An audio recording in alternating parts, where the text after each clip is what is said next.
નમસ્કાર દર્શક મિત્રો, ધ લોકસત્તા શોમાં આપનું સ્વાગત છે।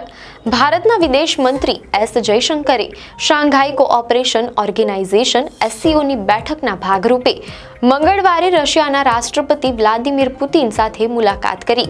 વિદેશ મંત્રી S Jaishankar SCO council of heads of state મીટિંગમાં ભાગ લેવા માટે મોસ્કો પહોંચ્યા હતા।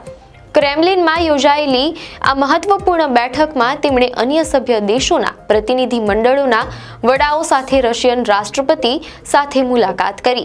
આ મુલાકાતની જાણકારી વિદેશ મંત્રીએ પોતે સોશિયલ મીડિયા પ્લેટફોર્મ પર આપી હતી।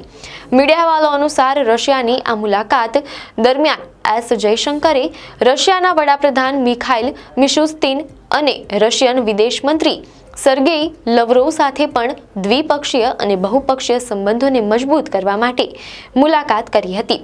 એસ જયશંકર સહિત શાંઘાઈ કોઓપરેશન ઓર્ગેનાઇઝેશન SCO સભ્ય દેશોના વડાઓ ક્રેમલિનમાં રશિયન રાષ્ટ્રપતિ વ્લાદિમીર પુતિનને મળ્યા, જે આ સંગઠનના સભ્ય દેશો વચ્ચેના સહકાર અને પ્રાદેશિક સ્થિરતા માટે ખૂબ જ મહત્વપૂર્ણ હતી।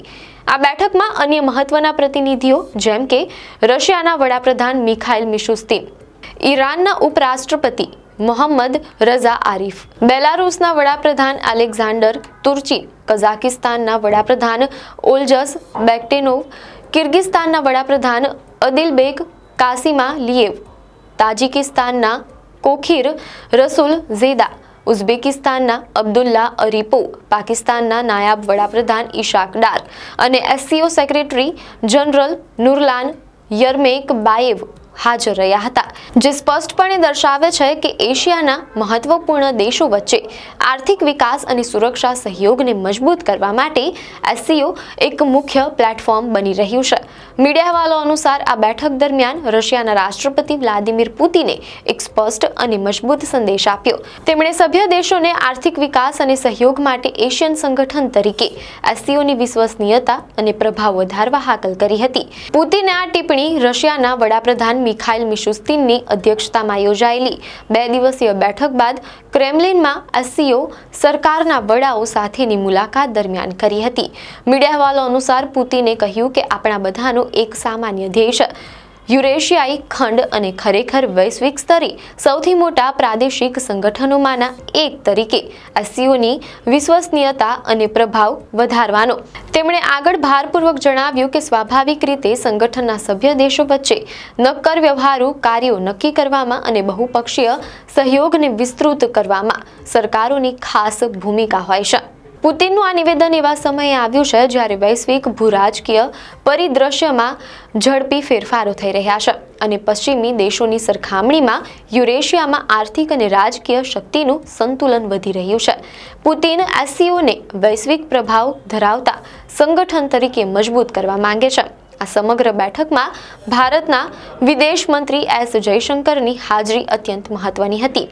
ભારત SCOના સભ્ય તરીકે આ ક્ષેત્રમાં સ્થિરતા, આર્થિક સહયોગ અને આતંકવાદ વિરુદ્ધની લડાઈમાં મહત્વની ભૂમિકા ભજવી રહ્યું છે। આ સમગ્ર બેઠકમાં ભારતના વિદેશ મંત્રી એસ જયશંકરની હાજરી અત્યંત મહત્વની હતી।